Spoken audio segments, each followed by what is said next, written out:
Mark Zuckerberg, par exemple, a racheté là aussi toute une île où il y avait des autochtones.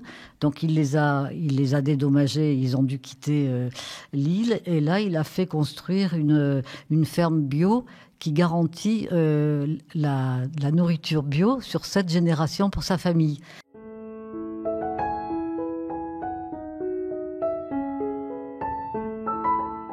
Loin des discours climato-sceptiques que certains d'entre eux sponsorisent, de nombreux riches pensent que la catastrophe aura lieu. Ils pensent à l'après-catastrophe. Ils organisent leur salut, des plans B, on va dire, mais des plans B pour eux seuls, sur de nouveaux espaces et voire dans l'espace.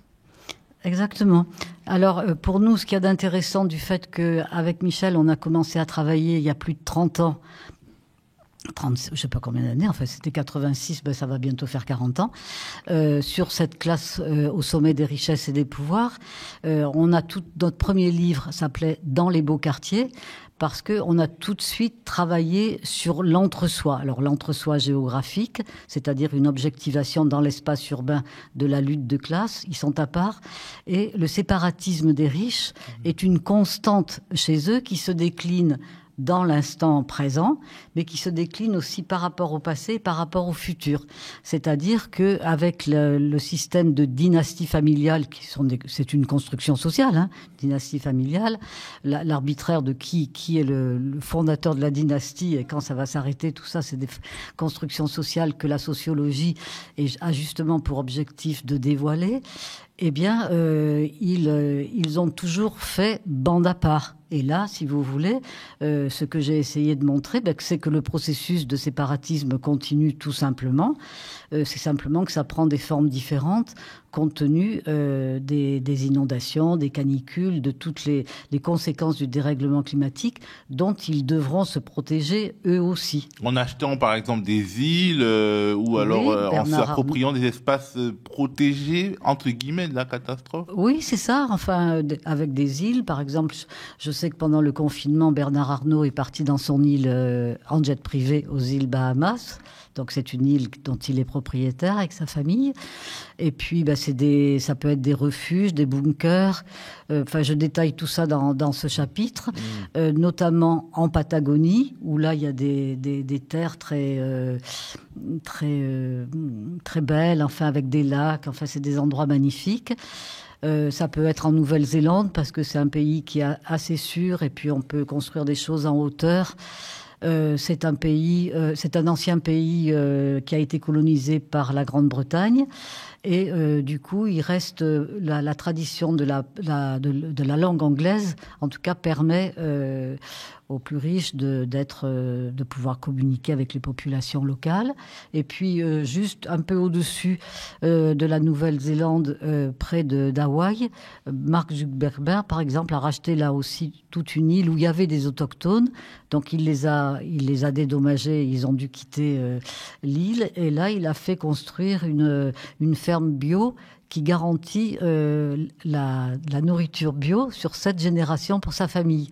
Donc on voit toujours le temps long qui est dans leur esprit dynastique, on va dire. Donc en fait, il y avait les beaux quartiers, il y a les beaux quartiers dans notre société contemporaine et bientôt il y aura les beaux endroits dans une société dévastée, dans une nature dévastée. Il y aura, comme il y a les beaux quartiers dans le 16e à Paris, il y aura les beaux endroits, les endroits préservés qui seront habités par eux et le reste habitera à la merci des intempéries, des destructions, des catastrophes. C'est-à-dire que c'est exactement la même logique que ce que nous vivons aujourd'hui, comme tu viens de le dire, les beaux quartiers.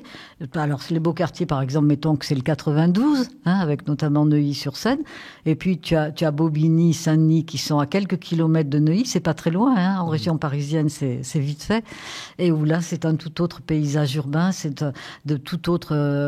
c'est des modes de vie, des populations très différentes. Enfin, je veux dire, c'est le chemin des pétales de rose pour les uns, et puis le chemin des épines et de tout ce qui fait mal à nos corps pour les autres.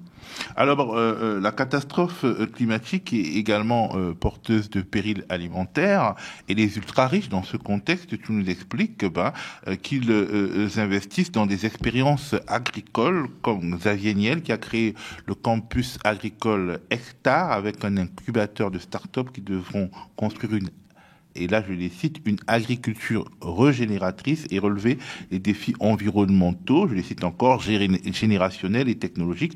On a regardé une de leurs vidéos d'auto-promo pleine d'éléments de langage, comme vous pouvez l'imaginer. Hectare, c'est un campus à moins d'une heure de Paris qui réunit des solutions pour les défis liés à l'agriculture. Le défi environnemental, évidemment, un défi générationnel, c'est-à-dire qui seront les agriculteurs de demain, et un défi aussi technologique. Et c'est pour ça que sur le campus d'Hectare, on accueille des startups, des formations et aussi des entreprises qui souhaitent comprendre ces enjeux.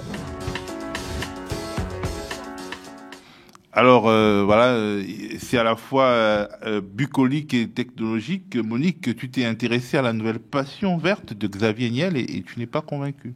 C'est-à-dire que d'abord, avec Michel, on est parti se promener. Et ça, c'est important. Ce livre est conçu comme un livre de transmission à partir d'un exemple précis. Là, tu parles du campus Hectare, de Xavier Niel. Il y a d'autres exemples qui sont nombreux dans ce livre. Et puis, on propose, quand c'est possible, d'aller sur le terrain, parce que ça fait une petite promenade qui est sympa, et de se rendre compte par soi-même de la violence symbolique que représente ce lieu qui comprend 600 hectares sur la seule commune de Lévis-Sanon, qui a 800 hectares, en pleine vallée de Chevreuse, un endroit absolument magnifique. Et puis on voit qu'il y a 200, parce qu'il y a 2000 étudiants, mais là, sur place, il y en a, je crois, simplement 200 qui vont profiter de tous les aspects techniques et technologiques.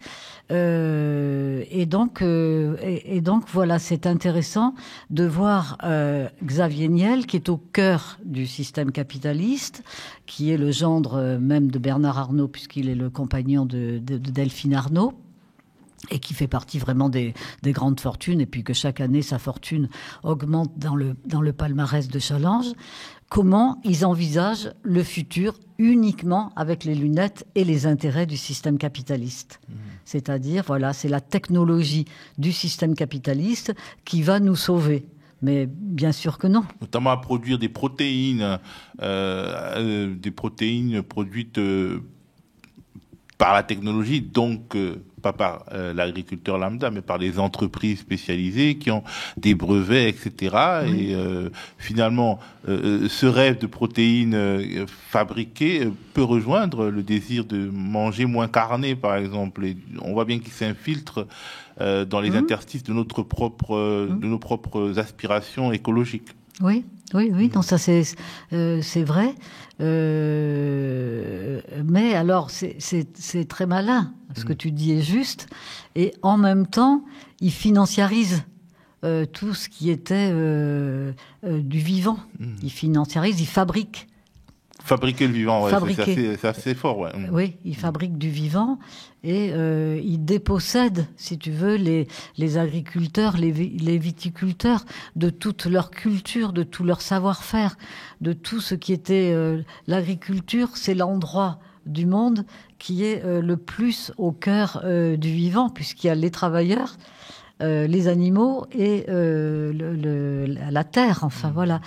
Et du coup, on est là face à quelque chose du rebondissement, qui est un très bon exemple, pardon, je bredouille, un très bon exemple en tout cas de la façon dont le système capitaliste s'accapare les conséquences de ce qu'il a, de ses méfaits, pour mieux rebondir. Et cet exemple m'a paru particulièrement intéressant. Bill Gates, lui aussi, s'intéresse à l'agriculture. Ah, c'est le plus grand propriétaire. Dans une vision très techno-solutionniste aussi. C'est le plus grand. Bill Gates, je crois que c'est le plus grand propriétaire agricole du monde, lui. Et toujours dans la même perspective que Xavier Niel. Et donc, sachant que c'est un obsédé des brevets dans l'informatique, c'est un peu ce qui a fait sa marque de fabrique.